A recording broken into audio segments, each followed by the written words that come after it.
ओम नमः परमहंसास्वादितचरणकमलचिन्मकरन्दाय भक्तजनमानसनिवासाय श्रीरामचन्द्राय कस्तूरीतिलकं ललाटपटले वक्षःस्थले कौस्तुभम् नासाग्रे वरमौक्तिकं करतले वेणुः करे कङ्कणं सर्वाङ्गे हरिचन्दनं सुललितं कण्ठे च मुक्तावली गोपस्त्रीपरिवेष्टितो विजयते गोपालचूडामणिः कान्तिः सितामृशति निन्दितशारदेन्दुर् यत्रैकतो विलसितामशिताङ्गशोभां वृन्दावनेऽपि कृतयामुनगाङ्गसङ्गम् राधा मुकुन्दयुगलं तदहं नमामि। योऽन्तः प्रविश्य मम वाचमिमां प्रसुप्तां सञ्जीवयत्यखिलशक्तिधरः स्वधाम्ना अन्यान्श्च हस्तचरणश्रवणत्वगादीन् प्राणान्नमो भगवते पुरुषाय तुभ्यं सच्चिदानन्दरूपाय विश्वोत्पत्त्यादिहेतवे तापत्रयविनाशाय श्रीकृष्णाय वयं नमः। अज्ञानतिमिरान्धस्य ज्ञानाञ्जनशलाकया चक्षुरुन्मीलितं येन तस्मै श्रीगुरवे नमः। आनन्दकन्द श्रीकृष्णचन्द्र भगवान् को, श्रीमद्भागवत भगवान को, सद्गुरुदेव भगवान को, सत्य सनातन धर्म को। प्रथम स्कंध नवम अध्याय श्री भीष्म स्तुति। भीष्म उवाच इति मतिरूपकल्पिता वितृष्णा। बोलो।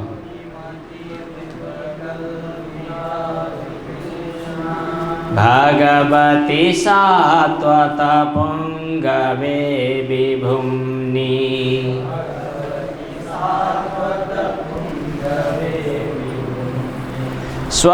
स्वसुखमुपगते क्वचिद् विहर्तुम्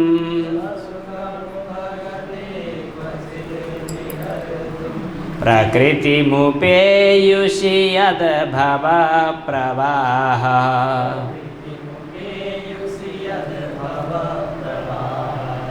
त्रिभुवनकमनं तमालवर्णम्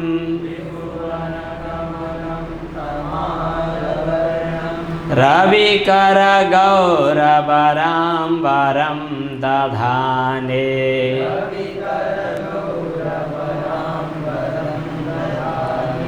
वपुरलककुलावृताननाब्जम्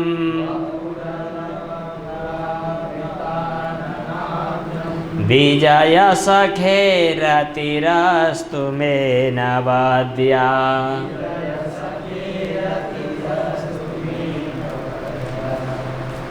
भीष्म स्तुति। सरसैयामा सुतिरहनुभएका भीष्म पितामहले भगवानको स्तुति गर्दै हुनुहुन्छ। यसभन्दा अगाडि युधिष्ठिर आदि पाँच पाण्डवलाई अगाडि उद्देश्य गरेर धर्मको रहस्य बताउनुभयो। राजधर्म, स्त्री धर्म, आपद धर्म, सामान्य धर्म, विशेष धर्म इत्यादि। अनि त्यसपछि मोक्ष धर्मको पनि उपदेश गर्नुभयो। अलि मोक्ष धर्मको पनि उपदेश गर्नुभयो। र अन्तिममा जब भीष्म पितामहले आँखा चिम्लिने बेला भयो, त्यसपछि चाहिँ भगवानको स्तुति गर्न थाल्नुभयो। निवृत्त सर्वेन्द्रिय वृत्ति विभ्रमः तुष्टावजन्यम विसृजन जनार्दनम। प्रसङ्ग यही छ। त्रिभुवन कमनम, यसको व्याख्या अलि लामै पनि हुनसक्छ, तर हामी पदार्थ संक्षिप्त भावहरू मात्रै अगाडि बढाउँछौँ। त्रिभुवन कमनम, तिनै लोकमा तिनै भुवनमा अत्यन्त सुन्दर भएको।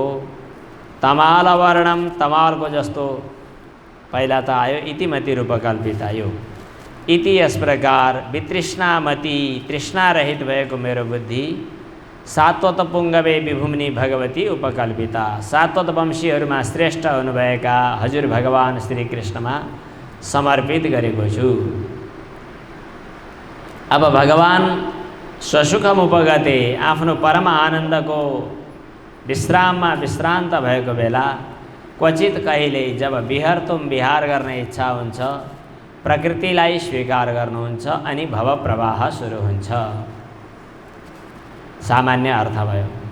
अब यसमा विशेष विचार गर्ने विषय के हो भने भगवानसँग भेट्न जाँदा केही न केही उपहार लिएर जानुपर्दछ। एउटा नेपालीमा प्रसिद्ध श्लोक थियो, मलाई अहिले उपस्थित हुँदैन क्यारे हैन, राजा गुरुहरू कहाँ खाली हात जान हुँदैन भन्ने थियो नि। रिक्त पाडेर नसेवेत राजानम देवताम गुरुम, यो नेपालीमा भयो। संस्कृतमा यसको नेपालीमा अर्को अनुवाद गरेको प्रसिद्ध बुढापाकाहरूले भन्ने भनाइ छ कि खाली हात जानु हुँदैन। यतिकन के भन्ने छ। अब भगवानका सामु जानु पर्यो उपहार लिएर। अब भगवानलाई उपहार दिनु पर्यो। भीष्म पितामहले पनि केही उपहार त अर्पण गर्नु पर्यो। रित्तो हात जानु हुँदैन। अब के लैजाने? अब जोसँग घरमा धेरै सामग्री त्यही छ, त्यही सामग्री लिएर जानु। जस्तै एउटा मानौँ कपडा पसले कोही मान्छे छ, कपडा पसले कहाँ अलिकति कपडाको टुक्रो उपहार लिएर जानुको के अर्थ? जसको फल पसले, फल दोकान छ, त्यस कहाँ अलिकति यसो आधा किलो स्याउ लिएर गएँ भनेर के अर्थ? उसै कहाँ छ फालाफाल। जोसँग जे सामग्री छ त्यसका त्यही सामग्री लिएर गएर त खास त्यसको अर्थ हुँदैन। जसको घरमा दिनमा पाथी पाथी दुध दुहुने अनि खानी बेच्ने सब गरिरहन्छ, त्यस्ताको घरमा यति एक गिलास दुध उपहार लिएर गएर केही अर्थ छैन। जोसँग जे छैन त्यही लिएर जाने हो। अब भगवानलाई के लिएर जाने त भन्दाखेरि भीष्म पितामहले विचार गर्नुभयो, मैले चढाउनै परेको, भगवानलाई खाँचै परेको चिज यही हो मेरो बुद्धि। यहाँ बुद्धि भन्नाले अब नघुमाइकन सिधा कुरा गरौँ। पृथ्वी, जल, तेज, वायु, आकाश 5 महाभूतको गणना त सबैलाई थाहा छ हैन? अब त्यसपछि गीतामा आएका अष्टधा प्रकृति छन् नि। अष्टधा प्रकृतिमा भूमि, आपो, नलो, वायु, खम, मनः, बुद्धिरेव च। अब मन छ अनि बुद्धि छ अनि अहंकार छ। मनको कुरा त छोडिदिउँ, त्यो इन्द्रिय कोटिमै आइहाल्यो। मनलाई कहीँ इन्द्रिय मान्छन्, कहीँ इन्द्रिय मान्दैनन्, तर कतिपय ठाउँमा मनलाई इन्द्रिय नै मानेको छ। अब बुद्धि र अहंकार जो हो नि, यिनलाई व्यष्टिको रूपमा, व्यक्तिगत रूपमा कुरा गर्दा, फुटकरमा कुरा गर्दा बुद्धि अनि अहंकार, समष्टिमा कुरा गर्दाखेरि महत्तत्व, अहम तत्व। समष्टिमा भनेको ब्रह्माजीले यो संसारको सृष्टि गर्दा, जस्तै पृथ्वी, जल, तेज, वायु, आकाश पनि समष्टि र व्यष्टि हुन्छन्, यति त थाहा होला। समष्टि पृथ्वी, पार्थिव अंश पृथ्वी, यो बाहिर देखिने पृथ्वी भयो। अब व्यष्टि पृथ्वी भनेको हाम्रो यो शरीरको पृथ्वी अंश, अन्न, रजवीर्य अनि यो शरीरको हाडछाला जे छ बाहिर, यो पार्थिव अंश। अन्न खाएर हुर्किने, बढ्ने, पढ्ने यो जो छ यो पार्थिव अंश भयो। यो चाहिँ एक किसिमले पृथ्वी हो। यो व्यष्टि भयो, फुटकर भयो, व्यक्तिगत भयो। समष्टि पृथ्वी यो बाहिर भयो। अब यो समष्टि पृथ्वी त हुँदै हो, तर अझ समष्टिको कुरो गर्दा यस्तै पृथ्वी चाहिँ अरू पनि छन्। कहाँ छन्? अनन्त। अचेल विज्ञानले पनि यो कुरा भन्छन् रे, वैज्ञानिकहरूले पनि त्यो ग्यालेक्सी भनेर हेऱ्यो भने अनन्त तारागणको समूह देखिन्छ। ती तारा भनेका पनि सबै ग्रह उपग्रहहरू हुन्। हाम्रो पृथ्वी मण्डलमा पृथ्वीसँगै सूर्य, चन्द्रमा, अनि बृहस्पति, मङ्गल, बुध के छन् यो ग्रहमण्डलमा घुमेका ग्रहहरूको एउटा गोलो। यो गोलोलाई हेर्दाखेरि एउटा के भन्ने यसलाई? ग्रहमण्डल, सौरमण्डल त्यसो भन्ने। एउटा सौरमण्डलको एउटा पोको भयो होइन? यस्तो पोको अर्को सौरमण्डल अर्को ठाउँमा होला भन्ने सुनेको छ? अर्को सूर्य छ, योभन्दा अझ ठुलो सूर्य। त्यही सूर्यको सेरोफेरोमा फन्को मारिरहने अरू ग्रहमण्डल, सौरमण्डल। अनि त्यो सौरमण्डल जस्तै अर्को सौरमण्डल, त्योभन्दा पनि अझ ठुलो। त्यो जस्तै अर्को सौरमण्डल, त्योभन्दा पनि झन् ठुलो। यस्ता केही 150वटा सूर्यमण्डलहरू त रहेछन् भनेर हामीले देख्यौँ भनेर अहिलेको अन्तरिक्ष अध्ययन अनुसन्धान केन्द्र नासाका वैज्ञानिकहरू देखाउँछन्, चित्रहरू देखाउँछन्, कल्पना परिकल्पनाहरू देखाउँछन्। अनि उनीहरू त यसो पनि भन्छन् कि यी सूर्य सायद साना फुच्चे हुन्। यी सूर्य जस्तै अर्को सूर्य जस्तै अर्को सूर्य जस्तै साना साना फुच्चाहरूलाई चलाउने, किनभने हरेक जस्तै पृथ्वी सूर्यको शक्तिबाट वरिपरि घुमिराखेको छ। सूर्य आत्मा जगतस्तस्तु खस्छ। यो सूर्यसहितको सौरमण्डल, अर्को सूर्यसहितको सौरमण्डल, अर्को सूर्यसहितको सौरमण्डल, यी धेरैवटा सौरमण्डलका छिर्काहरूलाई फेरि चलाउने कोही अर्को सौरमण्डल महान एउटा ऊर्जाको खानी केन्द्र कोही होला कि? यस्तो पनि अध्ययन भइरहेको छ, खोजिरहेका छन्, अहिले अनुसन्धान गरिरहेका छन्। समष्टि पृथ्वी भन्नाले यो पृथ्वी, त्यो पृथ्वी, त्यो पृथ्वी, त्यो पृथ्वी, ऊ पृथ्वी, दुनियाँभरमा भएका अनन्त कोटि पृथ्वीहरू।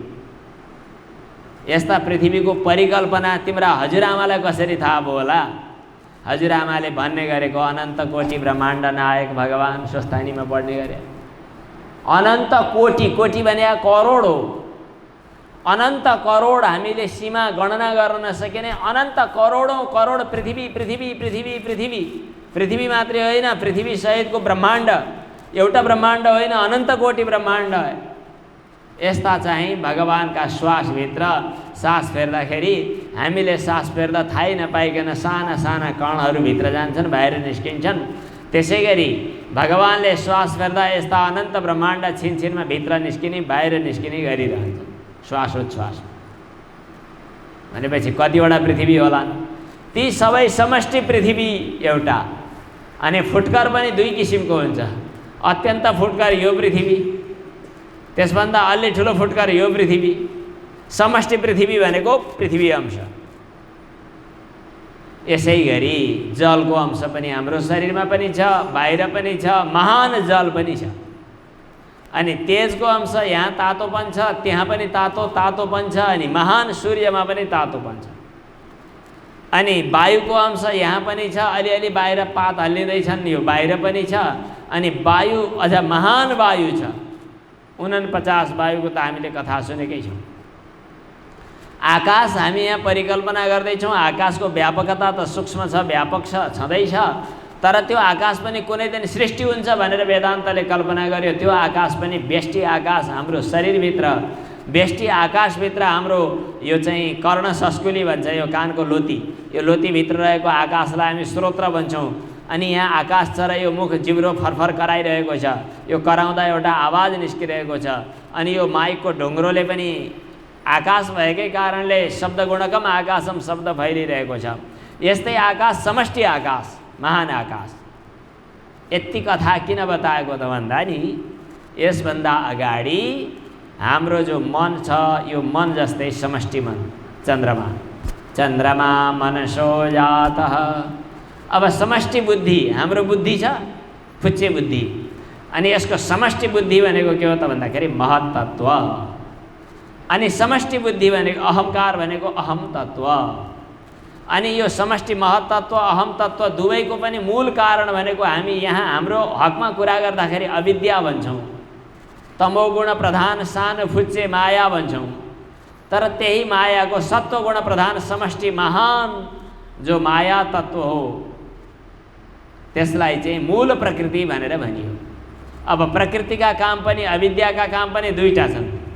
एउटा अविद्याले ब्रह्मको स्वरूपलाई ढाकिदिन्छ, त्यसलाई मूलाविद्या भनिन्छ। अरू तुलाविद्या फुच्चे अविद्याहरू साना साना विषयवस्तुहरूलाई ढाकिदिने अविद्या पनि हुन्छ। यस प्रकार समष्टि र व्यष्टि दुई किसिमका वस्तुहरू छन्। हामी अहिले जब सृष्टिको प्रपञ्चको विलयको अध्ययन गर्दछौँ त्यतिखेर पृथ्वी जलमा जल, तेजमा तेज, वायुमा वायु, आकाशमा आकाश, महत्तत्वमा महत्तत्व, अहम तत्वमा विलीन हुँदै जान्छ। त्यो अहम तत्व मूल प्रकृतिमा विलीन हुन्छ। मूल प्रकृति परमात्मामा नै समाहित हुन्छ, परमात्मा भन्दा अलग छैन। त्यो परमात्माले जब फेरि सृष्टि गर्न चाहन्छ त्यतिखेर प्रकृतिलाई साथ लिनुपर्छ। प्रकृतिलाई साथ लिइसकेपछि अहम तत्व पैदा हुन्छ। अहम तत्व पैदा भएपछि महत्तत्व पैदा हुन्छ। अनि आकाश, वायु, तेज, जल अनि पृथ्वी क्रमशः यसरी पैदा हुँदै आउँछ। प्रकृति मुपेयुषि यद भव प्रवाह। जब भगवानले भव प्रवाह सृष्टि गर्न चाहनुहुन्छ, यो संसारको रचना गर्न थाल्नुहुन्छ, त्यतिखेर प्रकृतिलाई भगवानले पनि स्वीकार गर्नुहुन्छ। त्यतिखेर भगवानलाई पनि त्यही चाहिन्छ, के महत्तत्व। त्यही के हो त? त्यसको कनेक्सन यहाँ छ। त्यो के हो त भन्दा बुद्धि हो। इति मतिरूपकल्पिता वितृष्णा। भगवानलाई चढाउने बेलामा अलि राम्रो, अलि पवित्र, अलि ठिक ढङ्गको वस्तु अर्पण गरिएको हुनुपर्दछ। फलफुलहरू लिएर आयो, हाम्रो मन्दिरमा पूजा गर्ने पण्डितजीले, पुजारीले, पूजकले फल हेर्दाखेरि चाहिँ अलिकति कुहिए जस्तो, दाग लागे जस्तो, केही अलिकति फोहोर लागे जस्तो भयो भने अर्पण गर्न मिल्छ? मिल्दैन। यो त अलि ठिक छैन, यसलाई हटाउँछु, हटाइहाल्नुपर्छ। के गर्नुपर्छ? ताजा होस्, सफा होस्, निर्मल होस्, त्यस्तो वस्तु भगवानलाई लाग्छ। मैले मेरो बुद्धि भगवानलाई अर्पण गर्नु छ, भगवानलाई खाँचो पनि पर्छ। भगवानसँग बुद्धि छैन भनौँ भने भन्दा अप्ठ्यारो पर्छ।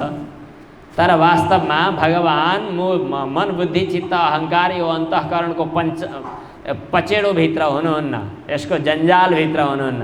त्यसकारणले भगवानले यी मन, बुद्धि, अहङ्कार, मन, अन्तःकरण यिनलाई स्वीकार गर्नुहुन्न। त्यसकारणले त भगवान हुनुहुन्छ। जीवात्मा हुन् त्यो मन, बुद्धि, चित्त, अहङ्कारभित्र पर्ने। यसको तात्पर्य के हो त भन्दा आकाश व्यापक छ, एउटा महाआकाश, एउटा घैँटाभित्र रहेको पानीमा प्रतिबिम्ब परेको आकाश।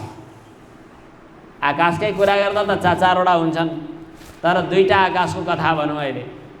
चारवटा आकाश अहिले नभनौँ, बुझ्न गाह्रो पर्छ। दुईटा आकाश, एउटा ठुलो आकाश बाहिर छ, एउटा चाहिँ कुन आकाश छ भन्दाखेरि घैँटाभित्र, अर्को आकाश घैँटाभित्र घेरिएको आकाश। त्यसलाई पनि छोडिदिउँ, अहिले नभनौँ।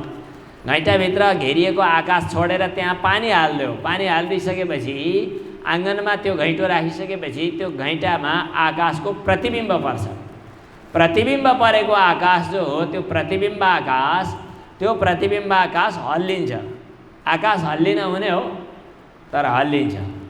आकाश मैलो हुन हुन्थ्यो त, तर त्यहाँ घैँटाभित्र पानी मैलो छ भने त्यो आकाश मैलो हुन्छ। त्यहाँ सूर्य पनि हल्लिन्छन्। यसरी देख्नु भएको छ? सूर्य पनि हल्लिन्छ। जसरी घैँटाभित्र पानीमा परेको सूर्यको प्रतिबिम्ब हल्लिन्छ, घैँटाभित्र परेको पानीमा देखा परेको आकाशको छाया त्यो मलिन हुन्छ, हल्लिन्छ, चञ्चल हुन्छ। पानी पोखिँदा पोखिन्छ, पानी छरिँदा छरिन्छ आकाश। त्यसै गरी अन्तःकरणभित्र परेको चैतन्यको प्रतिबिम्ब नै जीव बनेको छ। अन्तःकरण हल्लिँदा हल्लिए झैँ गर्छ, अन्तःकरण मलिन हुँदा मलिन भए झैँ गर्छ। अन्तःकरणका सुख दुःखादि धर्महरू त्यसमा पनि आरोपित हुन्छन्, अनि ऊ सुखी वा दुखी भए झैँ गर्दछ। त्यो के को कथा हो त? अन्तःकरणभित्र परेको शुद्ध चैतन्यको प्रतिबिम्बको कथा हो। परमात्मा त्यस्तो हुनुहुन्न। त्यसकारणले परमात्माको बुद्धि छैन। किन? बुद्धिमा प्रतिबिम्बित नै होइन परमात्मा। जीवात्मा चाहिँ बुद्धिमा प्रतिबिम्बित हो। त्यसकारणले बुद्धिका धर्महरू यसमा आरोपित जस्ता बने, तर परमात्मामा त्यो छैन। अब त्यसो भए परमात्माले बुद्धिको स्वीकार गर्नुहुन्न भन्ने होइन। सृष्टि गर्न जब पर्यो त्यतिखेर प्रकृतिलाई स्वीकार गर्नुहुन्छ। प्रकृतिपछि महत्तत्व, अहमतत्व, महत्तत्व अनि संसार प्रवाह प्रपञ्च आइहाल्यो। प्रकृतिमुपेयुषि यद भव प्रवाह। प्रकृतिलाई जब भगवानले स्वीकार गर्नुहुन्छ तब मन बुद्धि अहङ्कारको आवश्यकता पर्दछ अनि भव प्रवाह सुरु हुन्छ। त्यतिखेर हजुरलाई खाँचो पर्छ भगवान। त्यसकारणले म हजुरलाई यो मेरो बुद्धि टक्राउँछु। इति मति रूप कल्पिता वितृष्णा। अब भगवान भन्नुहुन्छ मलाई तेरो फोहोरी बुद्धि चाहिएन। फोहोरी घिनलाग्दो कुकुर जस्तो जुठेल्लोमा जुठो खाँदै हिँड्ने, काग जस्तो क्याउ क्याउ कराउँदै हिँड्ने फोहोरी बुद्धि चाहिएन। भीष्म पितामह भन्नुहुन्छ मेरो यो बुद्धि मति फोहोरी छैन, त्यस्तो मलिन छैन। के छ त भन्दा वितृष्णा। बुद्धिको मलिनता भनेको के हो त? तृष्णा हो, विषयको आसक्ति हो, राग हो। जब राग छैन, आसक्ति छैन, तृष्णा छैन, काम छैन, माने यो अभिमान छैन, यस किसिमको बुद्धि जो हो त्यो चाहिँ वितृष्णा बुद्धि हो, पवित्र बुद्धि हो, विषयको आसक्ति रहित बुद्धि हो। यो पवित्र छ, निर्मल छ। त्यसकारण म हजुरमा अर्पण गर्दछु। इति मति रूप कल्पिता वितृष्णा। अब भगवानले भन्नुहुन्छ म धेरैका समेल्न सक्दिनँ, मलाई किन चाहियो? कहिलेकाहीँ झुकिएर त्यस्तो पनि भयो। पढ्ने बेलामा पढ्न गइयो, आफ्नै कुरा गरौँ।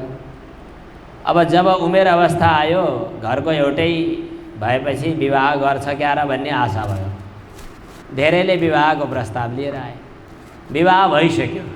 भइसकेपछि पनि थाहा नपाएकाहरू प्रस्ताव ल्याउन थाले। मैले भने मेरो त भइसक्यो, म धेरै सम्हाल्न सक्दिनँ। अब भगवान भन्नुहुन्छ म धेरै सम्हाल्न सक्दिनँ, भयो भयो, मलाई चाहिँदैन। भीष्म पितामह भन्नुहुन्छ हजुर को हुनुहुन्छ? मैले चिनेको छु। हजुरले नाइ नै भन्न पाउनुहुन्न। कोही मान्छे सर्वसाधारण व्यक्ति भए भन्दियो होला कि म धेरै सम्हाल्न सक्दिनँ। हजुर कस्तो हुनुहुन्छ? सात्वत पुङ्गवे विभुम्नि। सात्वत वंशीहरूमा श्रेष्ठ हुनुहुन्छ। सात्वत वंशीमा श्रेष्ठ विभु हुनुहुन्छ। विभु व्यापक सात्वत वंशीमा श्रेष्ठ हुनुभएको हुनाले हजुरले एउटा होइन, दुईटा होइन, तीनटा होइन, चारवटा होइन, आठवटा होइन, कति 16,108सँग त विवाह नै गर्नुभएको छ। अरू हजुरमा समर्पित हुन चाहने त कति थिए नर नारीहरू। सबैको सबैको सबैको एकमात्र आँखाको नानी बन्नुभएको छ। सात्वत पुङ्गवे विभुम्नि। म जोसुकै हूँ, म जतिसुकै व्यापक बनूँ, मलाई तिम्रो बुद्धिको के काम? भगवान आज्ञा नहोस्। स्वसुखमुपगते क्वचित् विहरतुं प्रकृतिमुपेयुषि यद भव प्रवाह। अब यसपछि भगवानले सोध्नुभयो, ए बुढा भीष्म पितामह, तिम्रो मनले अरू केही काम पाएन र ममा समर्पित हुन चाह्यो? अरू केही काम छैन तिम्रो? अरू धन्दा गर न। भीष्म पितामह भन्नुहुन्छ मनको जन्मजात एउटा स्वभाव हुन्छ कि राम्रो कुराको पछि लाग्छ। शब्द पनि राम्रो आवाज सुन्न खोज्छ, स्वाद पनि मिठो स्वाद लिन खोज्छ, गन्ध राम्रो गन्ध भयो भने त्यतैतिर नाक तानिन खोज्छ, स्पर्श पनि सुकोमल शीतल स्पर्शको खोजी गर्छ। शब्द, स्पर्श, रूप, रस, गन्ध सब राम्रा राम्रा राम्रा राम्रा वस्तुको खोजी गर्ने मनको बानी हुन्छ। मन भन्नु बुद्धि भन्नु उस्तै उस्तै त हो नि। एउटै अन्तःकरणका चारवटा नाम त हुन् वृत्तिभेद। सङ्कल्पात्मक मन अन्तःकरणलाई मन भनिन्छ, विकल्पात्मक मनलाई के अरे चिन्तनात्मक मनलाई चित्त भनिन्छ, अहङ्कारात्मक वृत्तिलाई अहङ्कार भनिन्छ, सङ्कल्प विकल्पात्मकलाई मन भन्छ, निश्चयात्मक वृत्तिलाई बुद्धि भन्छ। सङ्कल्पात्मकं मनः, निश्चयात्मिका बुद्धि, अहङ्कर्ता अहङ्कारः, हैन? चिन्तनकर्त्री चित्तम भनेपछि मनको स्वभाव के हुन्छ त भन्दा राम्रो वस्तु पाएपछि त्यतातिर हुरुक्क हुन्छ। संसारमा राम्रा वस्तुहरू के होला नि त? अब कुरा गर्नु पर्यो, मनले खोज्यो नि त, अब राम्रै खोज्नु पर्यो। बिहे गर्ने बेलामा राम्री कन्या खोजे जस्तै अथवा राम्रो कुमार खोजे जस्तै, बजारमा कपडा किन्न गएको बेला राम्रो कपडा खोजे जस्तै, आवाज सुन्दा राम्रो आवाज भएको, हाम्रा रूपेश सङ्गीतका पारखी, सङ्गीतको साधन हार्मोनियम किन्न गयो भने 4-5 वटा 10-8 वटा कति छामछुम गरे अनि बजाए, अनि यो यसको आवाज राम्रो छ, यो अलि आवाज ठिक छैन, आवाज केलाएर अनि राम्रो आवाज भनेर खोजेर लिएर आए। शब्द स्पर्श रूप रस गन्ध हरेकका राम्रो पदपनको खोजी चाहिँ मान्छेले मनले गर्छ। यति त गर्छ ठिकै हो, तर सामान्य चिजमा राम्रो हो कि क्या हो भन्छ फस्छ, किन बुद्धिले भ्याउँदैन। हजुरहरूमध्ये सबैले कपडा किन्न जाँदा राम्रो कपडा किन्छु भन्ने ठान्नुभएको हो कि नराम्रो किन्छु भन्ने ठान्नुभयो? जसले पनि राम्रै खोज्या त होला नि, राम्रो छ त, राम्रै त होला, हुन त आफ्नो लागि राम्रै लाग्ला, तर अर्काको त्यस्तो छैन, किन अर्काका लागि राम्रो फरक छ, उसका लागि राम्रो फरक छ, उसका लागि राम्रो फरक छ। यसको तात्पर्य के हो भने त्यो वस्तु वास्तवमा राम्रो छैन।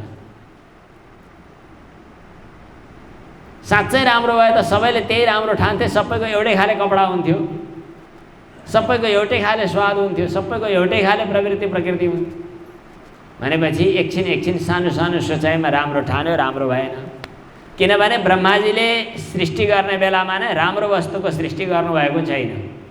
जेसुकै होस् लो जा, अहिले चाइनिजहरूले सामग्री निर्माण गरेर पठाउँछन्, तर पठाउँदाखेरि कसरी पठाउने त भन्दाखेरि बढीभन्दा बढी 1 वर्ष वा 2 वर्ष काम लाग्ने, त्यसपछि केही नगर्दा पनि त्यो आफै ड्यामेज हुने खाले सामग्री बनाएर पठाउने। किन? कम्पनी चलाउनु छ नि त। तर सधैँ सबै उत्पादन त्यस्ता हुँदैनन्। एक थरी त्यसको अत्यधिक अनुपम नमुना उत्पादन गर्छ र उसले कम्पनीमा सोरुममा राख्छ। हो, पक्कै गर्छ त्यस्तो, सुन्या छ। गाडी उत्पादन गर्नु पर्यो भने म अब यस किसिमको गाडी उत्पादन गर्नेछु भनेर भन्छ, त्यसको नमुना असली राम्रो ओरिजिनल सामग्री पहिला आफूले उत्पादन गर्छ, आफूले राख्छ, अनि अरू त्यसका डुप्लिकेट उत्पादन गर्छ, बजारमा पठाउँछ। राम्रो वस्तुको प्रदर्शन गर्यो बिक्री हुन्छ, नराम्रो वस्तु बजारमा लग्यो फेरि बिक्री भइरहन्छ। एक पटक एउटा के चप्पल कि मोबाइल कि के हरायो, मोबाइल हो क्या, केही वर्ष अगाडि यहाँ वार्षिकोत्सव थियो। सुरुमा मोबाइल घरमा लिएर आएको, यहाँ मोबाइल हरायो। मोबाइल हरायो भनेर चिन्ता गर्दै बाहिर निस्किँदै थिए, आफ्नै घरका मान्छेको कुरा हो। बाहिर को हुनुहुन्थ्यो? सायद बुद्धि सर हुनुहुन्थ्यो कि त्यतिखेर। कसैले भन्नुभयो कि 3 जनालाई फाइदा भयो। कसलाई? तपाईँको पनि पुरानो भएको थियो, अब नयाँ किन्नुहुने भयो। जसले भेट्टायो उसलाई फाइदा भयो, उसले किन्नै परेन, मोबाइल चलाउन पायो। अनि अर्को कम्पनीमा पनि फाइदा भयो, किनभने उसको कम्पनी चालु भयो। अब 3टालाई फाइदा भयो। अब त्यसपछि मोबाइल हरायो भनेर चिन्ता मान्नु भयो? क्या राम्रो भयो, ठिक भएछ, 3 जनालाई फाइदा भयो। मोबाइल लिया भए 3टैलाई घाटा पाइएको भए, मोबाइल हरायो राम्रो भयो भने जस्तै कम्पनीले नयाँ के राम्रा पदार्थहरूको उत्पादन गर्छ, नराम्रा पदार्थहरू, नराम्रा वस्तुहरू जो छिटै ड्यामेज हुन्छन् ती बजारमा पठाउँछ। त्यसै गरी ब्रह्माजीले जब संसारका पदार्थहरूको सृष्टि गर्नुभयो, शब्द स्पर्श रूप रस गन्ध यी 5 तन्मात्राहरू प्रकट भए। के बुझियो? शब्द तन्मात्रा, रूप तन्मात्रा, स्पर्श तन्मात्रा, रस तन्मात्रा, गन्ध तन्मात्रा सृष्टि गर्नुभयो। सृष्टि गर्दा अत्यन्तै राम्रो गन्ध, अत्यन्तै राम्रो स्पर्श, अत्यन्तै राम्रो शब्द, राम्रा राम्रा तन्मात्राहरूलाई सङ्कलन गरेर आफूमा राख्नुभयो, आफ्नो साथमा राख्नुभयो। सृष्टि त गर्नुभयो तर साथमा राख्नुभयो। अनि बाहिर अरू चिजहरू बाहिर पठाइदिनु भयो। त्यस कारणले बाहिर बजारमा आएका रूप तन्मात्रा के राम्रो भन्ने। मैले यसो विचार गरेको, जसले पनि छोरी दिने बेला राम्रो केटो खोजेर दिया हो। संसारमा बिहे नभएका कोही छैनन्, राम्रा पनि कोही छैनन्। भनेपछि राम्रोको सीमा संसारमा छैन। सबै नराम्रालाई राम्रो भन्ठानेर झुकिएका रहेछन्।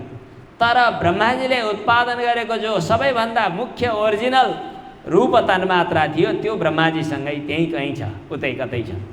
ब्रह्माजीको हातमा पनि पर्यो कि परेन, परमात्माले सृष्टि गर्नुभएको त्यो कतै छ उतै। शब्द तन्मात्रा राम्रो शब्द संसारमा आएन, राम्रो शब्द उतै कतै छ। यस प्रकार अत्यन्तै राम्रा शब्द, स्पर्श, रूप, रस, गन्ध यी तन्मात्राहरू जम्मा भएर तयार भएको पदार्थ जो हो त्यो कस्तो राम्रो होला, त्यसलाई पत्तो लगाउन पाए, त्यसलाई भेट्टाउन पाए मन आनन्दित हुन्थ्यो होला। मनले त राम्रै नै खोज्या हो, अहिलेसम्म त झुक्किराखेको छ। भीष्म पितामह भन्नुहुन्छ त्यो खोजी गर्दै थियो मेरो बुद्धिले, खोज्दा खोज्दा भेट्यो हजुरको दिव्य चिन्मय स्वरूप। तिनै लोकमा त्यति सुन्दर राम्रो, त्यति सुन्दर कमनीय विग्रह अरू कुनै पनि छैन। त्रिभुवन कमनम तमालवर्णम। अब यहाँभन्दा व्याख्या चाहिँदैन। सबैभन्दा महत्त्वपूर्ण कमनीयतम स्वरूप कुनै छ भने त्यो मात्र छ भगवान श्रीकृष्णको दिव्य चिन्मय मूर्ति। त्रिभुवन कमनम, यो तिनै लोकमा सबैभन्दा सुन्दर। मनको बानी छ सुन्दरको खोजी गर्नु, आज पत्तो लाग्यो सबैभन्दा सुन्दर भगवान।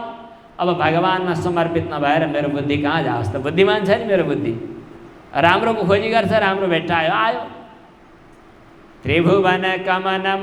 अब भगवानको स्वरूप कस्तो छ त? तमाल वर्णम। तमालको काँचो पात भन्छन् क्या अरे तमाल भनेको। तमाल भनेको तमाखु। तमाखुको पातको डाँठको चाहिँ रङ चाहिँ कस्तो हुन्छ? बैगनी वा निलो, श्याम, कालो, के हो त्यो? त्रिभुवन कमनम तमाल वर्णम।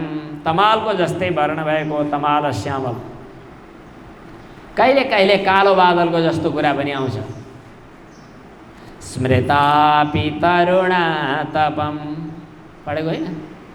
करुणया हरन्ति नृणाम अभङ्गुरतनुत्विषां बलयिता सतैर्विद्युतां कलिन्दगिरिनन्दिनी तटसुरद्रुमालम्बिनी मदीयमतिचुम्बिनी भवतु कापि कादम्बिनी। हामीले यही पनि भन्यौँ कि जस्तो लाग्छ। यो यमुनाको किनारतिर त्यो के अरे रुख, कदमको रुख। कलिन्दगिरी नन्दिनी तटसुरद्रुमालम्बिनी, यमुनाको किनारमा रहेको कदमको रुखको हाँगातिर झुन्डिएको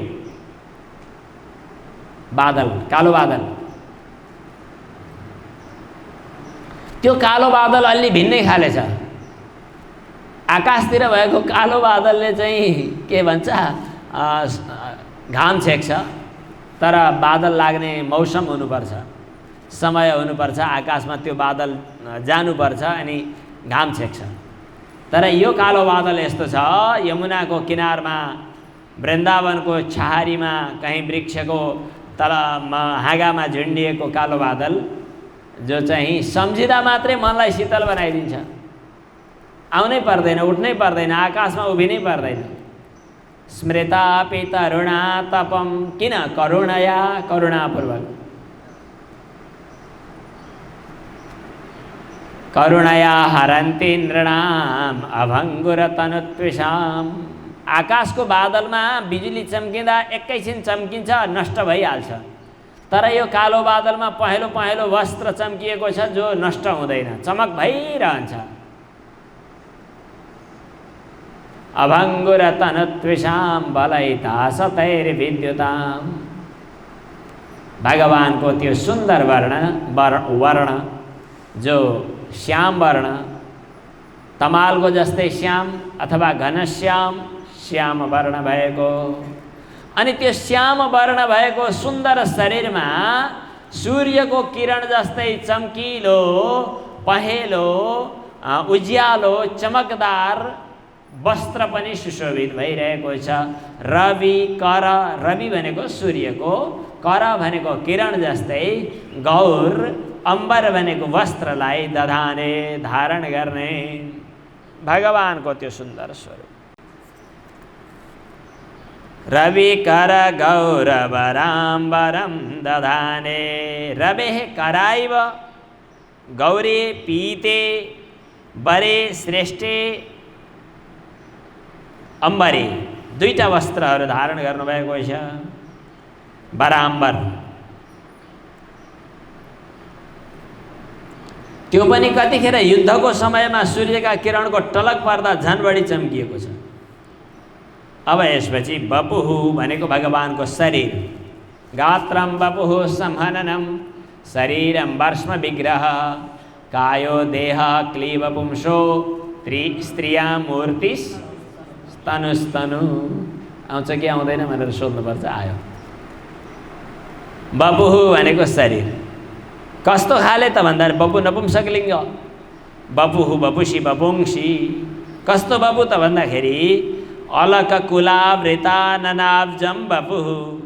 अलक भनेको कुन्त समूह, केश समूह, गुडाकेश भन्छ नि, गोल गोल परेका केश। कुन्तल समूहैहि अलककुलैहि, गोल गोल भएका घुङ्री परेका केशका समूहहरूले अलककुलैहि आवृतम आननाब्जम यस्मिन्। आनन भनेको मुख, अब्ज भनेको कमल, आननाब्ज भनेको मुख कमल। त्यो मुख कमललाई गोल गोल परेका भने घुङ्रिएका केश समूहहरूले आवृत भएको छ, ढाकिएको छ। यस्तो सुन्दर शरीर हुनुभएका हजुर विजय सखे, हे विजय सखे, हे अर्जुन सारथी, हैन सप्तमी, विजय सखे अर्जुन सारथौ, अर्जुनको सारथी हजुरमा मे अनवद्या रति अस्तु, मेरो निष्कपट रति प्रेम होस्, हे भगवान अनुराग होस्। अवध्य भनेको निन्दित, अवध्य रति, निन्दित रति कतिखेर हुन्छ, प्रेम कतिखेर हुन्छ, जतिखेर स्वार्थ हुन्छ। स्वार्थ मिसिएको प्रेम निन्दित प्रेम हुन्छ। हामीले केही वर्ष अगाडि एउटा दुर्घटनाको समाचार सुन्यौँ, ज्यादै दुःख लाग्यो। दुईजना प्रेमी प्रेमिका घरबाट भाग्ने, स्कुल जान्छु भन्दा, कलेज जान्छु भन्दा पनि पाखा पखेरातिर जाने गर्थे। लामो समय तिनीहरूको अगाध प्रेम बन्यो, घरकाले छुटाउन पनि सकेनन्। एक दिन प्रेमीले मोटरसाइकलमा प्रेमिकालाई लिएर मुगलिन जाने बाटोमा गयो। अलि पर के अरे त्यो मन्दिर सन्दिर के छ नि, सहरो जलबिरे, जलबिरेको वरपर कहाँनेरि मोटरसाइकल अलिकति पाखा पखेरामा भित्र लुकाएर राखेको पाइयो। अनि त्यसपछि चाहिँ त्यो केटो मान्छेले हत्या गरेर त्यहाँ भएका गहना गुडिया लिएर भाग्यो। सुन्दा देख्दा धुमधामको प्रेम, तर परिणाम चाहिँ हत्या। यो किन हुन्छ त भन्दा स्वार्थ जोडिएर हुन्छ। त्यत्रो ठुलो भयङ्कर दुर्घटना सुन्दा हामीलाई नराम्रो लाग्छ, एकदम ठिक हो। तर एक दृष्टिले विचार गरी हेऱ्यो भने हाम्रा संसारका जति पनि प्रेम छन्, ती प्रेम स्वार्थी भएको हुनाले लगभग एक किसिमले त्यस्तै अपवित्र प्रेम हुन्। जब आफ्नो अनुकूल छ तब वस्तु अनुकूल छ, जब प्रतिकूल छ तब त्यो चाहिएन। नवा अरे पत्युः कामाय पतिः प्रियो भवति, आत्मनस्तु कामाय पतिः प्रियो भवति। नवा अरे जायाया कामायै जाया प्रिया भवति, आत्मनस्तु कामाय जाया प्रिया भवति। सांसारिक प्रेम चाहे पतिले पत्नीलाई गरोस्, चाहे पत्नीले पतिलाई गरोस्, त्यो स्वार्थमा सीमित छ। त्यसकारणले त्यो चाहिँ अवध्य प्रेम हो। अब निरवध्य प्रेम कहाँ हुन्छ त भन्दाखेरि आत्मामा हुन्छ। यहाँ भगवान श्री कृष्ण परम आत्मा हुनुहुन्छ। परम आत्मामा गरिएको प्रेम निरवध्य प्रेम छ। त्यसकारण मेरो हे भगवान हजुरमा अनबद्ध प्रेम बनोस्, नित्य निरन्तर बनोस्। विषयतिर, कलुषतिर, कलमसतिर दौडिएर चित्तवृत्तिले फोहोरी प्रेममा रमाउने काम नगरोस्। विजय सखेर तिरस्तु मे नवदिया। यति कुरा गर्दा गर्दै भीष्म पितामहलाई युद्धभूमिको हिजोको प्रसङ्गको, विगतको प्रसङ्गको याद आइरहेको छ। मलाई अरू बेला ढसमस्स अग्लो सिंहासनमा बसेको भगवान कृष्णमा पनि मन गएन। भगवान त अलि टाढा भयो भने कता कता सङ्कोचै हुन्छ। मैले गुरुकुलकै कतिपय विद्यार्थीहरूसँग रमाउन, गुरुकुलकै विद्यार्थीहरूसँग वा घरमा आफ्ना परिवारहरूसँग रमाउन पनि चाहन्छु। एकदम आनन्द आउँछ, तर कहिलेकाहीँ सङ्कोच मान्छन्, अलि टाढा टाढा ठान्छन्। त्यसपछि अनि सङ्कोच मानेको कुरा कहाँनिर थाहा हुन्छ? मैले आफ्नो घरमा त त्यो सङ्कोच पुरै तोडेको छु जस्तो लाग्छ। गुरुकुलमा कहिलेकाहीँ तोडेको छु, कहिलेकाहीँ तोडिन बाँकी हुन्छ। अनि कुरा छिपाउँछन्, अलि सङ्कोच हुन्छ। गरेका गल्तीहरू भन्न सङ्कोच हुन्छ। जब गुरु शिष्यको बिचमा पनि गल्ती खुलेर भन्न सङ्कोच हुन्छ, त्यहाँ कुछ कुछ काला है पर्दा। अब भगवानसँग पनि केही प्रेम भनेको त्यो हो, प्रेमी भनेको त्यो हो, आफूले गरेका जुनसुकै गल्ती पनि भन्न सकियोस्। सकिन्छ मान्छेले मान्छेलाई, पुरुषले स्त्रीलाई सब खोलेर भनिदियो भनेदेखि भोलि बिछोड होला भन्ने डर। स्त्रीले पुरुषलाई सब खोलेर भनिदियो भने भोलि के होला भन्ने डर। विद्यार्थीहरूले गुरुजीलाई आफूले गरेका गल्तीहरू आफैलाई थाहा छ, भनौँ भने भोलि के होला भन्ने थाहा छैन। त्यस्तो भयो भने बर्बाद। तर भगवान यस्तो चिज हो, प्रेम त्यस्तो चिज हो जसले कुनै पनि किसिमको पर्दा बाँकी राख्दैन। खुल्ला, सँगै, साथमा, एक साथमा हिँड्दा बस्दा खाँदा या दोहने बहनने मथनो पलेप प्रेङ्खेङ खनार भरदितो क्षणमार्जनादौ, हरेक क्षणमा सम्झिने भगवान। सजिएर गरेर तयार भएर कपडा लगाएर मेकअप गरेर उता गएर मन्दिरमा फुल लिएर गएर हात धोएर अनि बल्ल भेटिने भगवान के काम। जतिखेर सुकै साथमा भएको भगवान। मलाई त्यो युद्धभूमिमा युद्ध गर्दै गर्दा सँगसँगै त्यहाँ कस्तो याद आइरहेछ मलाई, त्यतिखेरको भगवान म याद गर्दछु। जतिखेर मेरो भगवान युद्धभूमिमा दौडा दौडीमा हुनुहुन्थ्यो। युधि तुरग रजो विधुम्र विश्वक। तुरग भनेको घोडा। युद्धमा घोडाहरूले फट्याक फट्याक फट्याक फट्याक कसरी हो? तबेला बजाउँदा घोडा हिँडे जस्तै बजाउँथे कता। टापबाट धुलो उडिरहेको छ। त्यो धुलो गएर भगवानको मुहारमा लड्किरहेका घुङ्री परेका केसमाथि टप्किरहेको छ।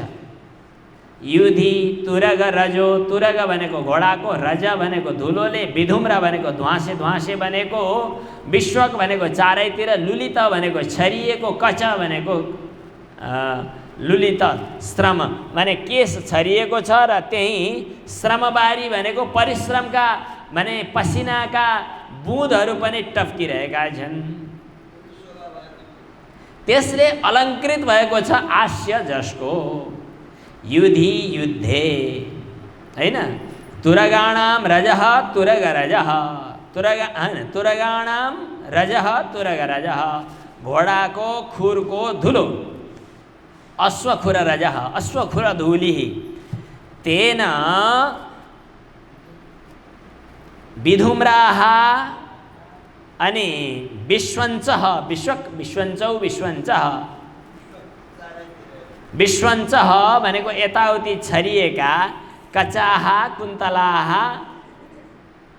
तैः विलुलितं विकीर्णं यत् श्रमबारी श्वेतबिन्दुरूपं, तेन अलङ्कृतम् आस्यं यस्य तस्मिन्। तुरग रजो विधुम्र विश्व कच लुलित श्रमबारी अलङ्कृतास्ये। एउटै पद भयो, अर्थ लाग्यो, समास बन्यो। तुरग रज घोडाको खुट्टा माने खुरबाट निस्किएको धुलो, टप्किएको विधुम्र ध्वासे ध्वासे हुन गएको, दुस्तरित भएको, विश्वक भनेको यताउति चारैतिर छरिएको, कच भनेको केसको माने घुङ्री परेको केसको, लुलित भनेको त्यो पनि छरपष्टै भएर, विकीर्ण भएर निस्किएको, अनि श्रमबारी भनेको चाहिँ पसिनाले स्वेदबिन्दुले अलङ्कृत भएको छ, सुन्दर सुशोभित भएको छ, हास्य मुहार चेहरा जसको युधि तुरगरजो विधुम्र विश्वके कचलुलित श्रमबारी अलङ्कृतास्ये मम निशित शरीर विभिद्यमान। आहा, त्यतिखेर मैले बाण हानिरहेको छु, अनि मेरा तिखा तिखा बाणले, मेरा साधारण बाण होइनन्, मेरा तिखा तिखा बाणहरूले मम निशितै तीक्ष्णै शरैः, मेरा तिखा तिखा शरहरूले विभिद्यमान त्वची, विभिद्यमान त्वक यस्य तस्मिन् विभिद्यमान त्वची, भगवानको शरीरमा, भगवानको शरीरको सुन्दर छालामा, त्वकमा मैले बाण हान्दा घाउ लागिरहेको छ। आहा, मम निशित शरीर विभिद्यमान त्वची विलसत कवचेस्तु कृष्ण आत्मा। यस्तो भगवानमा मेरो चित्त समर्पित बनोस्।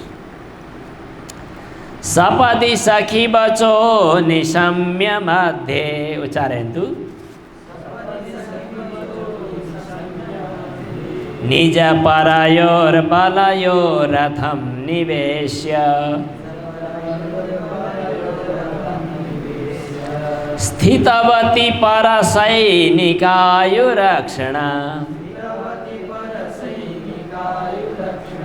हृतवती पार्थ सखे रतिर्ममास्तु।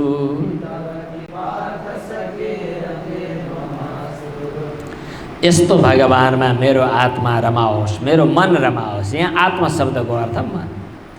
सपदी सखी वचः, सपदी तत्काल युद्धकै बीचमा सखी वचः, सखा अर्जुनको वाणी निशम्य सुनेर निज परयोर बलयो मध्ये, आफ्ना र शत्रुहरूको सेनाको बीचमा रथम निवेश्य, रथलाई राखेर अर्जुनले के भने भगवानलाई, सेनयोर भयोर मध्ये रथम स्थापयमेच्युत, हे भगवान मेरो रथ दुई सेनाको बीचमा राख्नुहोस्।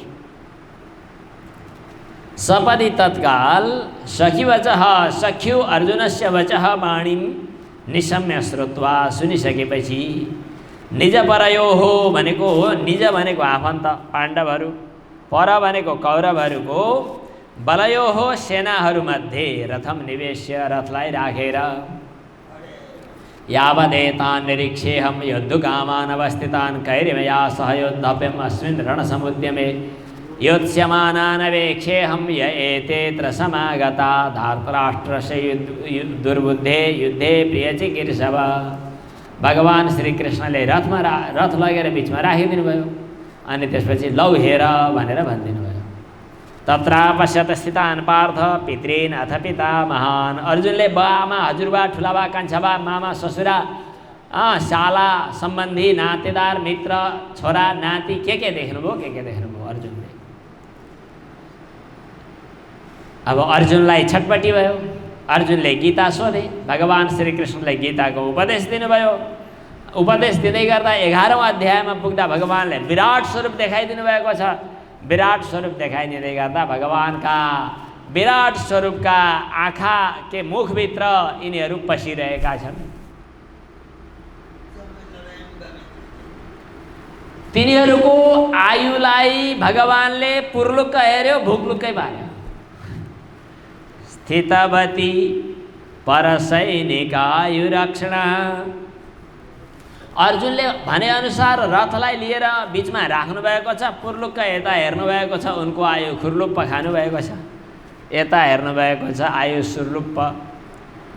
परसैनिक आयु भनेको शत्रुको सेनाको, के शत्रुको सेना, आफ्नै सेनाको पनि। अक्षणा आयु हृतवती, पुर्लुक्क हेराइ मात्रले आयुलाई नष्ट गर्दै गर्नुभएका। हुन त भगवानले हेर्दै सृष्टि भएको, हेर्दै आयु नष्ट भयो त के ठुलो कुरो भयो त। दीक्षितमस्य पञ्चभूतानि निश्वसितमस्य वेदाः, दीक्षितमस्य पञ्चभूतानि स्मितमेतस्य चराचरं यस्य च सुप्तं जगत्प्रलयः सपदि सखिवचो निशम्य मध्ये निजपरयोर्बलयोरथं निवेश्य स्थितवती परसैनिकायुरक्षणा हृतवती पार्थ सखेरतिर्ममास्तु। यस प्रकार का भगवानमा मेरो रति होस्। भगवान त्यही युद्धभूमिमा युद्ध मैदानमा आउँदै गर्नुभएको भगवानमा मेरो चित्त लागोस्। व्यवहित प्रीतना मुखं निरीक्ष्य स्वजन बधाद् विमुखस्य दोषबुद्ध्या कुमति महरदात्मविद्यया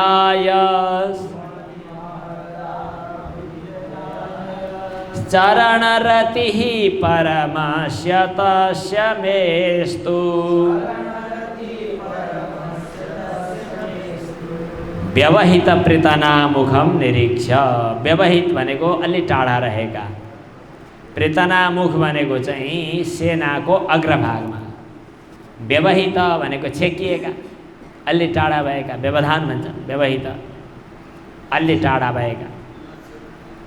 अव्यवहित भनेको नछेकिएको, व्यवहित भनेको छेकिएको, अलि टाढा भएका। किञ्चित दूरे स्थिताः या प्रीतना सेना, कौरव सेना, कौरवहरूको सेना, त्यसको मुख भनेको अग्रभागमा, स्थितान भनेको रहेका। व्यवहित प्रीतना मुखम, मुखमिव अग्रे स्थितान भीष्म द्रोणादीन निरीक्ष्य भनेको अलि टाढा रहेका सेनाको अग्रभागमा रहने जति भीष्म पितामह, द्रोण, शल्य, कृप आदि थिए, यिनीहरू सबै भए व्यवहित प्रीतना मुख। तान व्यवहित प्रीतना मुखान, व्यवहिता किंचित दूरे स्थिता या प्रीतना व्यवहित प्रीतना, तस्या मुखमिव अग्रे स्थितान व्यवहित प्रीतना मुखम भनेको सेनाया अग्रभागे अवस्थितं भीष्मद्रोणादि समूहम निरीक्ष्य दृष्ट्वा अवलोक्य हेरेर। अर्जुनले हेरे, तत्र पश्यत स्थितान पार्थ पितॄन् अथ पितामहान्। अनि दोषबुद्ध्या विमुखस्य, लो युद्ध गर्यो भने त बर्बाद हुन्छ। नकाङ्क्षे विजयं कृष्ण न च राज्यं सुखानि च, मलाई राज्य चाहिएन, सुख चाहिएन। किं नो राज्येन गोविन्द किं भोगैर जीवितेन, राज्यले के गर्ने, बाँचेर के हुन्छ। ए सामर्थ्ये काङ्क्षितं नो राज्यं भोगा धनानि च, जसका लागि मैले कमाइ गर्नुपर्थ्यो तिनीहरू त यहाँ छन्। तैमेव स्थिता युद्धे प्राणान् त्यक्त्वा धनानि च। को छन्? आचार्य, पितरः, पुत्रा तथैव च पितामह। दोषबुद्ध्या, अब दोष हुने भयो। के दोष हुने भयो, के दोष हुने? दोषैरेतै कुलघ्नानां वर्णसङ्करकारकै उत्साद्यन्ते जाति धर्म कुलधर्माश्च शाश्वता। सब खत्म हुने भयो। उत्सन्न कुलधर्माणां मनुष्याणां जनार्दन नरके नियतं वासो भवति इत्यनुशुश्रुम। नरकमा जानुपर्ने भयो। यस्तो पाप म गर्दिनँ। अहो बत महत् पापं कर्तुं व्यवसिता वयं यद राज्य सुखलोभेन हन्तुं स्वजन मुद्यता। राज्य पाइन्छ भनेर आफन्तलाई मार्न थालिएछ, धिक्कार हो। म बरु युद्ध गर्दिनँ भन्दै गर्दा आएर ठाडै मार्छन् भने मारिरहन्, बरु मर्नु जाति। युद्ध गर्न म सक्दिनँ, मेरो हातबाट धनु खसिरहेको छ, मेरो शरीर काँपिरहेको छ। बेपथुश्च शरीरे मे रोमहर्षश्च जायते स्वजनवधात् विमुखस्य दोषबुद्ध्या। दोष हुन्छ भन्ने दृष्टिले विमुख भएका अर्जुनलाई आत्मविद्या अध्यात्म विद्याद्वारा ज्ञानद्वारा कुमतिम अहरत, उनको दुर्मति कातरता नष्ट गरिदिनु भयो। ए अर्जुन उठ, क्लैब्यम मास्मगमः पार्थ नैतत्त्वयि उपपद्यते। सुहाउँछ यस्तो गर्न? क्षुद्रम हृदय दौर्बल्यम त्यक्तोत्तिष्ठ परन्तप। के मर्ने भनेको शरीर म मर्छु भन्ठानेको? न जायते म्रियते वा कदाचित्। के हो त यो शरीर? भाषांसि जीर्णानि यथा विहाय। त्यसो भए के गर्ने त? तस्मादुत्तिष्ठ कौन्तेय युद्धाय कृतनिश्चय। यो सुनिसकेपछि अर्जुनले के भने त भन्दाखेरि करिष्ये वचनम तब, हजुरको वचन परिपालन गर्दछु। उनको कुमति नष्ट भयो। नष्टो मोह स्मृतिर्लब्धा तत्प्रसादान् मयाच्युत, स्थितोऽस्मि गतसन्देहः करिष्ये वचनं तव। कुमतिमहरदात्मविद्ययाय, आत्मविद्या सिकाएर जसले त्यो कुत्सित बुद्धिलाई, अहम हन्ता यो बुद्धिलाई नष्ट गरिदिनु भयो, म मार्ने हुँ भन्ने कुरा, म मर्ने हुँ भन्ने कुरा यो नष्ट गरिदिनु। मयैवैते निहता पूर्वमेव निमित्तमात्रं भव सव्यसाचिन्।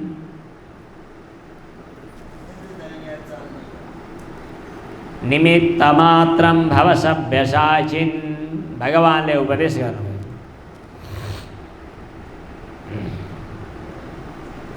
भगवानले उपदेश गर्नुभयो कि निर्ममो निरहङ्कार सशान्तिमधिगच्छति।